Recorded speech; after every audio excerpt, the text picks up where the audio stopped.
नमस्कार, आप देख रहे हैं सूचना दर्पण न्यूज। हमारा उद्देश्य है आपको नई नई प्रतिभाओं व राजकीय सेवा में अपना योगदान देने वाली हस्तियों से रूबरू करवाना। आज हम आपको रूबरू करवाने जा रहे हैं एक ऐसी शख्सियत से जिन्होंने अपना कार्य निष्ठापूर्ण व ईमानदारी से किया। अपने कार्यकाल में इन्होंने कहां सेवाएं दी, किस प्रकार रहा इनका जीवन और जीवन का परिचय, आइए सुनते हैं। नमस्कार, आप देख रहे हैं सूचना दर्पण न्यूज़ का खास प्रोग्राम खास मुलाकात।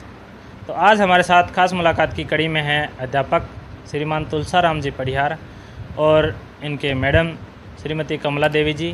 तो आज इनसे बात करेंगे क्योंकि इनका जो पूरा जीवन है वो अगर बात करें तो राजकीय सेवा में एक अध्यापन के रूप में गुजरा है। और सबसे बड़ा तो सौभाग्य की बात यह है कि दोनों ही शिक्षा के क्षेत्र में इन्होंने जो अपना योगदान दिया। तो आज बात करेंगे। मैडम, सबसे पहले तो आपको हार्दिक शुभकामनाएं। Thank you sir.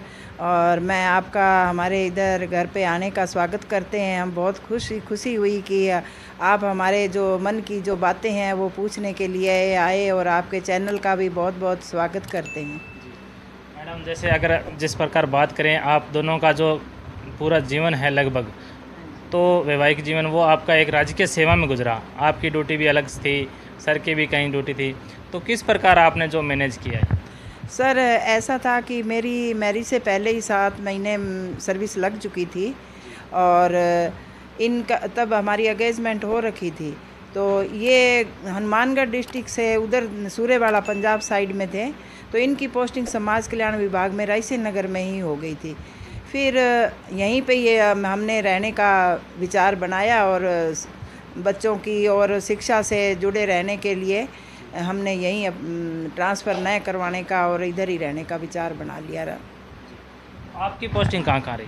मेरी सर सबसे पहले तो समेजा राजकीय प्राथमिक विद्यालय रायसेन नगर में हुई थी 86 में, और 1 अक्टूबर को मैंने ड्यूटी ज्वाइन करी। उसके बाद में 7 महीने बाद में मैंने 24 PS रायसेन नगर में ही इधर ज्वाइन की। 15 साल मैंने यहाँ सर्विस की। उसके पश्चात फिर मेरे हस्बैंड जो थे खिचियाँ पंचायत में थे, तो हमने एक ही रूट पे करवाने के लिए फिर मेरा क्या था कि अधिक ठहराव के कारण मेरा ट्रांसफ़र होने वाला था। तो पंचायत समिति से हमने बात करके और फिर एक रूट पे करके 57 NP में मैंने अपनी पोस्टिंग करवाई। तो वहाँ 5 साल मैंने सेवा दी। उसके पश्चात मेरा स्वास्थ्य ठीक न रहने के कारण अप डाउन नहीं कर सकती थी, तो फिर मैंने राजकीय प्राथमिक विद्यालय 29 NP यानी कि सुनारा वाली ढाणी, यहाँ मैंने 10 साल सेवा दी। उसके पश्चात फिर मेरा 6D में होने वाला था, तो नानूवाड़ा भी मैंने 10 साल वहाँ से सेवा दे करके सेवानिवृत्ति वहीं से ली मैंने। अगर बात करें, आपने शिक्षा के रूप में एक जैसे युवाओं को, बच्चों को जो शिक्षा देने का पूर्ण रूप से अपने एक ईमानदारी से जो आपका जो कार्यकाल था उसका निर्वहन किया। आज आपके पढ़ाए हुए बच्चे कोई अलग अलग पदों पे जाते हैं, तो कैसा महसूस रहता है? सर, जब मैं 24 PS में थी, शिक्षा मेरा मायके भी वहीं था, तो वहाँ हम 6 का स्टाफ था और हम नई सर्विस थी और इतना हमारे अंदर जुनून था कि सब ऐसी समाज के बच्चे हैं और मैं खुद भी ऐसी समाज से ही हूँ। तो मैंने सोचा अधिक से अधिक बच्चों को जितना हो सके फ़ायदा दें। तो इतना हमने बेसिक लाइन बच्चों की दी कि जब मैंने वहाँ 15 साल सर्विस की, उस दौरान जो मेरे हाथों से बच्चे निकले सर, वो आज प्रिंसिपल, कोई डॉक्टर, अच्छी पोस्टों पे है। तब उसके मेरे पढ़ाए हुए, मेरे एडमिशन किए हुए मेरे को इतना गर्व महसूस हो रहा है जिसका मैं आपको बता नहीं सकती। उसके पश्चात जब मैं 57 NP में गई, तो वहाँ बच्चे बहुत कम थे प्राइमरी स्कूल में और एक प्राइवेट स्कूल चलता था। तो प्राइवेट स्कूल में 80 से ऊपर बच्चे थे। तो वहाँ जाके भी सब गांव वाले इतने खुश हुए कि इतनी दूर हमारे कोई फीमेल महिला नहीं आया, स्टाफ नहीं आया और हमारी बच्चियाँ जो पढ़ने से 5वीं के बाद में हम घर बिठा लेते हैं। तो अब हमें बहुत खुशी हुई। तो पढ़ने का वो भी हमारे लास्ट तक, जब से मैं रिटायर्ड हुई तब से मेरे को पढ़ाने का बहुत ही वो था। तो बच्चियों को पढ़ाया हमने, इतनी मेहनत की कि वो प्राइवेट स्कूल था, 1 साल के अंदर वो बंद करके, और जो प्राइवेट स्कूल का जो व्यवस्थापक था उन्होंने स्कूल बंद करना पड़ा और टोटल बच्चे हमारे गवर्नमेंट स्कूल में एडमिशन लिए और बच्चों ने अच्छी मेहनत की और अच्छी अच्छी पोस्टों पे बच्चे गए वहाँ भी। बिल्कुल, क्योंकि अगर बात करें शिक्षा के क्षेत्र में, अगर ईमानदारी रूप से और एक लगन के साथ अगर बच्चों को शिक्षित किया जाए तो कहीं ना कहीं उनका जो भविष्य है वो भी सुधार हो सकता है। तो हमारे साथ तुलसाराम जी सर हैं, इनसे बात करेंगे। सर नमस्कार। नमस्कार सर, नमस्कार। आप अभी जिस प्रकार सेवानिवृत्ति जो अपनी स्वैच्छिक रूप से लेके आए हैं, आपका पूरा जीवन मैडम और आप दोनों एक अध्ययन से जुड़े हुए रहे, हमेशा बच्चों को शिक्षा के पथ पे लाए, तो जिस प्रकार कैसा महसूस हुआ? देखो जी, सबसे पहले तो आपका और आपके चैनल का धन्यवाद। हमें देखो जीवन जो है संघर्षपूर्ण है। हम दोनों परिवार धरती से उठे, सब कुछ अपनी ईमानदारी से कमाई से किया और हमारा जो उद्देश्य था, क्योंकि हम जिन परिस्थितियों निकले थे, हमारा उद्देश्य यही था कि समाज के बच्चे ज़्यादा से ज़्यादा जो गरीब तबके के बच्चे हैं वो आगे आए और उसका बेनिफिट हमने सामाजिक कार्यक्रमों पर भी जोर दिया। पहले मेरी प्रथम पोस्टिंग जो है समाज कल्याण विभाग में हॉस्टल सुपरिटेंडेंट के रूप में हुई, तो मुझे बहुत खुशी हुई कि ऐसे हॉस्टल में जा रहा हूँ जहाँ बच्चों को पढ़ाने का और बढ़िया मौका मिलेगा। मैंने रात को 2-2 बजे तक बच्चों की क्लासें ले करके उनको पढ़ाया। उसके बाद में बच्चे वो आगे बढ़े और जो मेरे कार्यकाल के अंदर बच्चे हॉस्टल में रहे, 10 साल सर्विस मैंने हॉस्टल में की और उस दौरान जो बच्चे मेरे पास थे उनको सुविधा सरकार देती थी। मोटिवेट किया उन बच्चों को और वो लगभग बच्चे जो है सारे सर्विस में चले गए। बच्चे आज जहाँ भी मिलते हैं, किसी भी मोड़ पे बच्चे मिलते हैं, जब वो आके पाँव छूते हैं तो मुझे बहुत गर्व होता है कि गुरुजी मैं आपसे पढ़ा हुआ हूँ, मैं इस पोस्ट पे लगा हूँ। मुझे बहुत खुशी होती है, पर मैं उस बच्चे को नहीं पहचान पाता। बच्चे मेरे को आज तक नहीं भूले हैं और बच्चों से मुझे बहुत लगाव था और बच्चों के लगाव के कारण ही आज जो है मेरा पूरा परिवार शिक्षित भी है और अच्छी अच्छी पोस्टों पे लगा हुआ है। अगर बात करें आपके पर्सनल जीवन की, तो जैसे मैडम भी जॉब पे थे, आप भी जॉब में थे, तो एक परिवार के लिए टाइम निकालना बड़ा मुश्किल रहता है, तो कहीं ना कहीं इसको कैसे मैनेज किया? ये बात आपकी सही है कि परिवार में दोनों का सर्विस में होना बहुत ही कष्टदायक जीवन होता है। बच्चों का पालन पोषण करना, समाज को समय देना, रिश्तेदार को समय देना, और कई बार तो ऐसी परिस्थितियाँ होती थी घर का जिस समय लोग कर रहे होते उसमें कोई मेहमान आ जाता तो उनको रिक्वेस्ट करके भाई आप इस इतने समय के बाद ही आना, हम अभी आपको समय नहीं दे पाएंगे। स्कूल जाना भी अनिवार्य होता था। बच्चों की परवरिश बहुत मुश्किल होती है। जो ऑलरेडी जो संपन्न है और है उनको तो देखो दोनों को जॉब करने की आवश्यकता नहीं है, मैं ये चीज़ भी समझता हूँ। और अगर गृहस्थी जीवन सही ढंग से चलाना है तो सर्विस में दोनों हो तो दोनों को मिलजुल के काम करना पड़ेगा, तभी बच्चों के टिफ़िन भी तैयार हो जाएंगे, बच्चों को स्कूल भेजना, खुद का ड्यूटी जाना, भागे भागे। और कई बार तो ऐसी आती थी कि हम खुद भी चाय नहीं पी पाते थे, खाना भी। सर अगर बात करें, जैसे आपने बताया कि आपके द्वारा जो शिक्षित हुए बच्चे आज कई पदों पे है और वो आपको आके जब बताते हैं तो बड़ा गर्व महसूस होता है। तो वर्तमान में देखा गया कि जो युवा है वो काफ़ी क्या नशे की तरफ आकर्षित होता जा रहा है और पद से भटक रहा है, क्या कहना चाहोगे, उनको क्या सीख देना चाहोगे? इस बारे में मैं प्रार्थना सभा में और बच्चों को मोटिवेशन करता हूँ और बच्चे उनको देखो, परिवार के अंदर, सबके परिवार के अंदर नशा है और बच्चों को उस हिसाब से गाइड करना शिक्षक का एक दायित्व बन जाता है कि कम से कम जो आने वाली पीढ़ी है वो इस चीज़ से दूर रहें। तो बच्चों को शिक्षा के साथ साथ विद्यालय में ये सारी बातें उनको समझाई जाती है कि वो जितना भी नशा है, चाहे वो जर्दा है, बीड़ी सिगरेट है, शराब है या दूसरा नशा है, उससे दूर रहें। बच्चों को समय समय पर प्रार्थना सभा में शपथ भी दिलाई जाती है कि वो जीवन में चाहे कितनी भी परेशानी या कठिनाई क्यों ना आए, वो इस चीज़ की तरफ नहीं जाएंगे। तो इस प्रकार से बच्चों को मोटिवेशन करके ही हम सही समाज का निर्माण कर सकते हैं। सर आप हमेशा अपने जिस प्रकार राजकीय सेवा के साथ साथ समाज से भी जुड़े रहे हो, हमेशा काफ़ी आपने बताया कि कार्यक्रम भी अटेंड करते रहे हो और करवाएं भी है, तो समाज के लिए क्या संदेश देना चाहोगे कि अपने बच्चों को किस प्रकार शिक्षा की तरफ आकर्षित किया जाए और उनको क्या सीख? मैं जब भी कोई कार्यक्रम होता है अभिभावकों को मैं मोटिवेट करता हूँ, जब आपके बच्चे पढ़ रहे हों तो आप मोबाइल बंद कर दें, टीवी बंद कर दें। बच्चे जब तक पढ़ते हैं तब तक आप उनको समय दें, उनके पास बैठें। बच्चों को रात को अगर नींद आ रही है तो आप उनको चाय बना के पिलाएं और बच्चों का ज़्यादा से ज़्यादा आप स्कूल के प्रति और शिक्षा के प्रति ध्यान रखें, तो बच्चा आपका कभी भी गलत लाइन नहीं जाएगा। अगर आप बच्चों को टाइम नहीं दोगे, बच्चों की पढ़ाई का समय है, आप मोबाइल चला के बैठ गए, आप टीवी चला के बैठ गए तो आपका बच्चे का ध्यान उधर जाएगा, बच्चा नहीं पढ़ पाएगा। इसलिए जो अभिभावक हैं, बच्चों के पढ़ाई के अंदर सबसे ज़्यादा जिम्मेदारी उनकी आ जाती है, क्यों बच्चा विद्यालय में तो 5 या 6 घंटे रहता है, उसके बाद में बच्चा जो है लगभग 24 में से 18 घंटे गार्जियन के देख रेख में रहता है। तो अगर जो अभिभावक हैं या उनके माता पिता या परिवार के जो भी सदस्य अगर बच्चों की तरफ ध्यान रखेंगे तो बच्चे कभी भी ना कामयाबी वाली तो कोई बात ही नहीं होगी उनकी। बच्चे अपने आप कामयाब हो जाएंगे, फिर वो नशे के या दूसरी चीज़ों की तरफ भी नहीं जाएंगे। तो मैं तो यही कहना चाहूँगा कि बच्चों का जब तक हम खुद ध्यान नहीं रखेंगे तब बच्चों का जो है उज्जवल भविष्य नहीं बन सकता।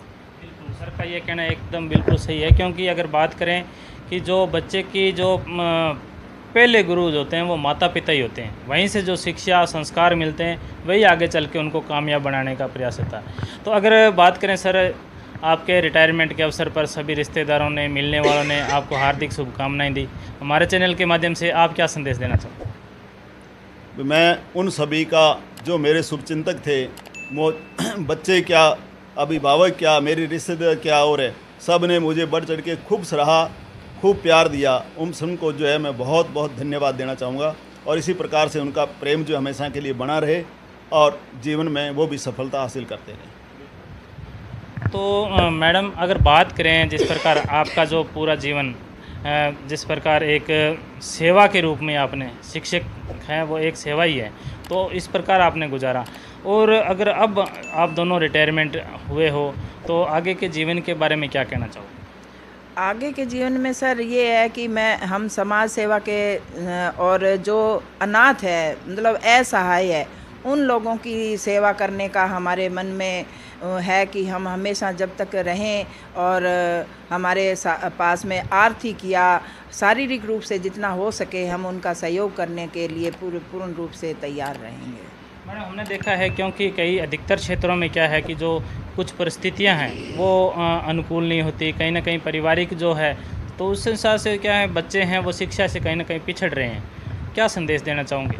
सर ये बात आपकी सही है, बिल्कुल सही है। मैं इस बारे में आपको ये बताना चाहती हूँ कि मतलब ये ज़रूरी नहीं है कि जो पैसा हो वही बच्चे आगे बढ़ सकते हैं। मैं दूसरों का नहीं, मैं अपने, और मैंने जो देखे हैं तो वो लोग कामयाब हो सकते हैं जिनके घर पे कुछ भी नहीं है। मैं अपने के बारे में बता सकती हूँ कि हम 6 बहनें थी और 2 भाई थे। मेरे पिताजी एक मज़दूर थे, उनके पास कोई ज़मीन या और कोई कमाई का सोर्स नहीं था, और पढ़ने के स्कूल का तो कोई मतलब ही नहीं था। मेरे पिताजी कहते थे मैं बच्चों को पढ़ाऊँगा, लड़कियों को पढ़ाऊँगा, तो लड़का पढ़ा लिखा मिलेगा मेरे को, तो देखना पड़ेगा। तो वो दहेज मांगेंगे तो मेरे पास दहेज नहीं है। तो मेरे 2 भाई थे तो वो भी पढ़ते थे स्कूल में, तो मैं उनके साथ स्कूल उनको छोड़ने के लिए जाती थी। तो मैं वैसे करते करते मैं भी पढ़ना लगी। तो मेरे पिताजी कहते, गुरुजी ने नाम लिख लिया, मेरे पिताजी कहते तेरे को नहीं जाना स्कूल, तू मत पढ़, तू पढ़ ली तो फिर मेरे को दहेज में कुछ देना पड़ेगा। तो मैं चुपके जाती थी स्कूल से। पिताजी सुबह 8 बजे जाते, रात को 8 बजे आते, तो उनसे पहले मैं स्कूल जाके आ जाती, घर का काम कर लेती, सब कुछ करती। और पढ़ने के लिए लाइट नहीं थी, हमारे बकरियां होती थी, उसके कमरे में मैं जाके, मैं बकरियां बांधने के बहाने जाके किताब लेके पढ़ने बैठ जाती। और फिर जब रही रिश्ते की बात, तो मेरा सौभाग्य इतना अच्छा रहा कि हमारे को ये देवता रूपी मेरे पति मिले, और इन्होंने 86 में मेरी शादी हुई थी। उस टाइम में बिना दहेज की मेरी शादी हुई, और मेरे पिताजी का जो सपना, वो जो बात थी वो बिल्कुल गलत रही, और मैंने साकार करके दिखाया। और मैंने मतलब हमारे गुरुजी थे, उन्होंने मेरे को छुपके से फार्म भर के STC में मेरा एडमिशन करवा दिया, और ख़र्चा भी उन्होंने ही दिया। जब मैं सर्विस लग के आ गई तो हमारा परिवार बिल्कुल गरीब था, उनके पास कुछ नहीं था, और मैंने परिवार वालों का सहयोग करके और सबको, आज मेरे जो भांजे हैं, भाई हैं, भतीजे हैं, वो सब जॉब में हैं, गवर्नमेंट जॉब में हैं। तो उसके बाद में जब मेरे 2 बेटियां हैं, बेटियां, एक मेरी लेक्चरर है, 2nd ग्रेड टीचर है, दामाद 2nd ग्रेड टीचर है, और एक बेटी मेरी आयुर्वेद डॉक्टर, दामाद भी है, और बेटा मेरा बैंक अधिकारी है। तो जब मैंने पिछले साल बेटे की शादी की तो हमने यही निर्णय लिया दोनों ने, और बेटे ने भी, कि हम बिना दहेज के शादी करेंगे। तो हमने अनूपगढ़ से बेटी सेलेक्ट की, सामान्य परिवार से, और हमने 1 रुपया और 1 नारियल से बेटे की शादी की। तो मैं सभी लोगों को यही संदेश देना चाहती हूँ कि गरीबी कहीं आड़े नहीं आती, और न ही ये हम देखें कि हमें परिस्थितियाँ नहीं मिल रही है। तो अगर हमारे मन में ये है पढ़ने की रुतबा, तो कुछ भी आगे अड़चने नहीं आती। लगन से लगे रहो और कामयाबी ज़रूर हासिल होगी। बिल्कुल, क्योंकि अगर मन में कुछ कर दिखाने का जज्बा हो तो परिस्थितियाँ अपने आप जो वो बनने लग जाती, अनुकूल बन जाती है। हमारे मैं जब जॉब लगी थी सर, तो मेरे बहन थी, सबसे बड़ी जो बहन थी, उनके कैंसर हो गया था, उनके 5 बच्चे थे, तो वो हमारे घर पे आ गए थे। तो मेरी एक तनख्वाह 768 रुपये सैलरी मिलती थी, और हम 8, 10, 20 मेंबर थे एक घर में। एक बहन तो वो, और उनको कैंसर हो गया, 5 बच्चे उनके। एक बहन मेरी छोटी उम्र में शादी कर दी, 22 साल की उम्र में 5 बच्चे, और उनके अकस्मात मेरे जिया जी की दुर्घटना हो गई, तो वो 5 बच्चे लेके वहाँ आ गए। तो 10, मतलब मैं कुल मिला के 20 मेंबर थे। और वो जो मेरी बहन थी बड़ी, जो कैंसर से थी ग्रस्त थी, उनका मेरी शादी रखती मेरे मतलब ससुर जी ने कहा छुट्टियां हो रखी है, और छुट्टियां में मई जून में अब शादी कर दो, लड़के की यहीं जॉब है। शादी रखी तो 2 दिन पहले, मेरे शादी से पहले मेरी बहन की स्वर्गवास हो गया। तो अगले दिन बारात आ गई, मेरे मतलब बहन का संस्कार किया, उसे अगले दिन आ गई बारात आ गई। और ऐसी परिस्थितियों में होते हुए भी हमने हौसला नहीं छोड़ा और पूरे परिवार को संभाला, और वो परिवार हमारा जो है आज हमारे बराबर हमारी तरह खड़ा हो गया है। तो इंसान को कभी हौसला नहीं छोड़ना। दुख सुख तो आते रहते हैं, लेकिन हमारा जो टारगेट है, उद्देश्य है, हमें उसमें लगे रहना चाहिए। बिल्कुल, क्योंकि अगर बात करें कहीं ना कहीं, ये मैडम ने एक बात बहुत अच्छी कही है कि अगर ये कुछ बने हैं तो इन्होंने भी एक सोच को अपने मतलब एक बहुत बड़ा सोच रखी, और इनकी जो बेटे की शादी हुई उसमें भी इन्होंने मतलब कोई बिना दहेज की वो शादी की, और ख़ुद की भी इस प्रकार जो बिना दहेज की शादी हुई। तो इन्होंने एक निर्णय लिया कि हम आगे से हमारा जो परिवार है वो किसी प्रकार की दहेज के प्रथा के जो है वो विरोध में खड़े रहेंगे।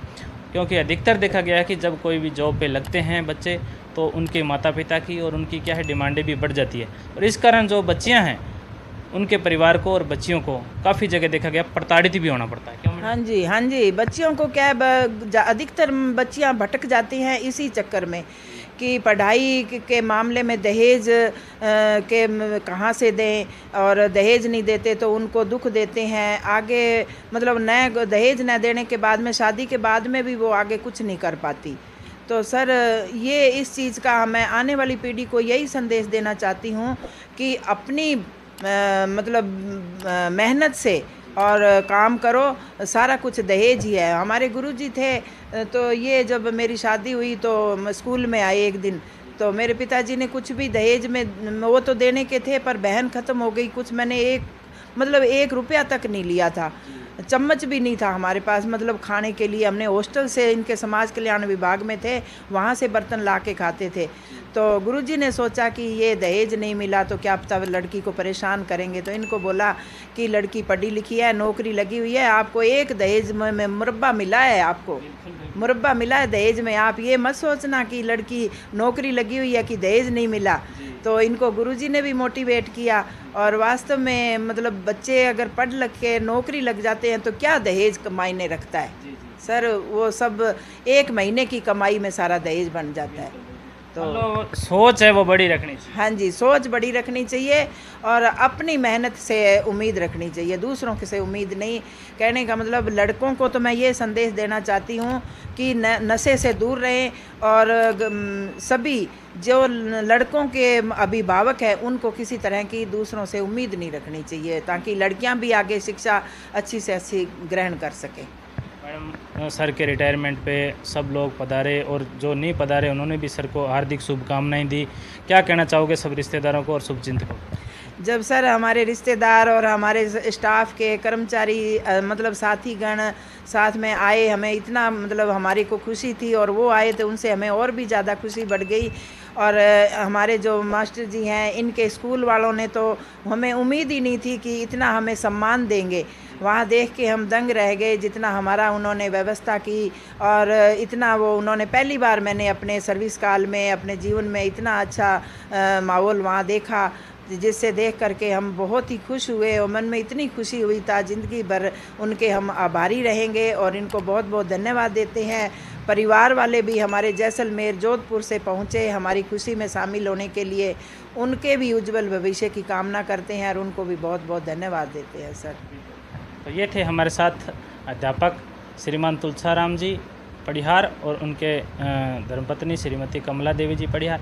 तो आज इनसे बात हुई और बात करके बहुत अच्छा लगा, क्योंकि इनकी जो सोच है वो एक बड़े उच्च विचार हैं इनके, तो जिनसे समाज को भी प्रेरणा लेनी चाहिए। और इनके जो विचार हैं वो मतलब प्रत्येक जगह अगर ऐसे विचार आने लगे तो समाज को आगे बढ़ने से कोई नहीं रोक सकता। तो सर, हमारे चैनल में 10 मिनट टाइम देने के लिए बहुत बहुत धन्यवाद जी। धन्यवाद सर।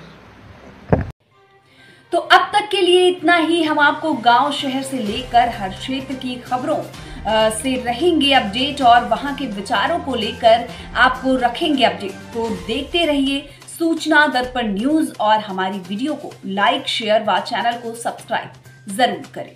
धन्यवाद।